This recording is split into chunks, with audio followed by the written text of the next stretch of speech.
Hello friends, మనం classical language సంబంధించి కొన్ని క్వశ్చన్స్ చూద్దాం. First question Punjab public service commission వారు అడిగారు. ఇక్కడ క్వశ్చన్ ఏంటంటే మనకి 5 లాంగ్వేజెస్ ఇచ్చారు. ఈ 5 లాంగ్వేజెస్లో ఎన్ని లాంగ్వేజెస్ క్లాసికల్ లాంగ్వేజెస్గా డిక్లేర్ చేయబడ్డాయి గవర్నమెంట్ ఆఫ్ ఇండియా ద్వారా అని అడిగారు. మనకి గుజరాతీ లాంగ్వేజ్ని క్లాసికల్ లాంగ్వేజ్గా డిక్లేర్ చేయలేదు. మిగిలిన 4 కూడా క్లాసికల్ లాంగ్వేజ్గా డిక్లేర్ చేయబడ్డాయి. కాబట్టి ఆన్సర్ ఆప్షన్ సి అవుతుంది, ఓన్లీ 4. ఇదే సేమ్ క్వశ్చను మనకి how many of the above language have been declared as classical language by the government of India recently అని అడిగారు అనుకోండి, అప్పుడు ఓన్లీ 3 అవుతుంది. ఎందుకంటే ఒడియా మనకి 2014లో క్లాసికల్ లాంగ్వేజ్గా డిక్లేర్ చేయబడింది. గుజరాత్ మనకి క్లాసికల్ లాంగ్వేజ్గా డిక్లేర్ చేయబడలేదు. అస్సామీస్, పాలీ, మరాఠీ అనేవి 2024లో క్లాసికల్ లాంగ్వేజ్గా డిక్లేర్ చేయబడ్డాయి. 5 లాంగ్వేజ్ని క్లాసికల్ లాంగ్వేజ్గా డిక్లేర్ చేయడం జరిగింది. అవేంటంటే అస్సామీస్, పాలీ, మరాఠీ, బెంగాలీ, ప్రాకృత్. మనకి ఈ question UPSC civil service examination 2014లో అడిగిన క్వశ్చన్ ద్వారా ఇన్స్పైర్ అయ్యారు. ఈ క్వశ్చన్ చూడండి, consider the following language Gujarati, Kannada, Telugu. వీటిల్లో క్లాసికల్ లాంగ్వేజ్ ఏవి అని అడుగుతున్నారు. మనకి తెలుసు కదా, గుజరాతీ క్లాసికల్ లాంగ్వేజ్ కాదు, Kannada, Telugu. Answer option C. ఇవి మనకి ఇప్పుడు ప్రస్తుతం ఉన్నటువంటి 11 క్లాసికల్ లాంగ్వేజెస్. ఇవన్నీ ఒకసారి చూసుకోండి.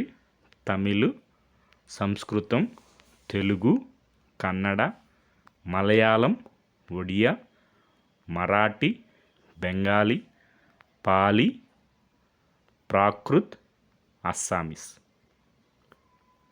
మనకి ఈ క్వశ్చన్ను మనకి 2015లో అడిగారు యూపీఎస్సీ సివిల్ సర్వీస్ ఎగ్జామినేషన్లో.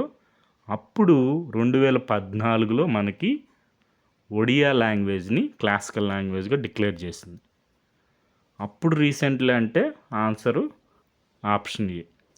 కానీ ఇదే సేమ్ క్వశ్చన్ ఇప్పుడు అడిగితే మనకి 2024లో అస్సామీస్ని డిక్లేర్ చేశారు కాబట్టి ఆప్షన్ డి ఆన్సర్ అవుతుంది. ఈ క్వశ్చన్ మనకి బీహార్ పబ్లిక్ సర్వీస్ కమిషన్ వారు అడగడం జరిగింది. Which Indian language are accorded the status of classical language. మనకి తెలుసు కదా, తెలుగు, మరాఠీ, బెంగాలీ. మనకి 3 కూడా క్లాసికల్ లాంగ్వేజ్గా డిక్లేర్ చేయడం జరిగింది. కాబట్టి answer option D, more than 1 of the above. ఈ విధంగా మనకి క్లాసికల్ లాంగ్వేజ్ క్రైటీరియా రివైజ్ చేయడం జరిగింది 2005లో. అదేవిధంగా 2024లో కూడా రివైజ్ చేసి ప్రస్తుతం ఇక్కడ మనకి knowledge text expressly prose text in addition to poetry, epigraphical and inscriptional evidence అనేదాన్ని మనకి ఇంక్లూడ్ చేశారనమాట. ప్రస్తుతం మనకి 11 క్లాసికల్ లాంగ్వేజెస్ ఉన్నాయి. క్లాసికల్ లాంగ్వేజ్గా డిక్లేర్ చేస్తే గవర్నమెంట్ బెనిఫిట్స్ ఏంటి అవి ఒకసారి చూసుకోండి. ఇక్కడ మనకి 2 major international awards for scholars of eminence in classical Indian language awarded annually.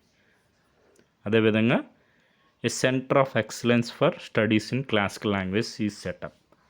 The University Grants Commission be requested to create to start with, at least in central universities, a certain number of professional chairs for classical language for scholars of eminence in classical Indian languages.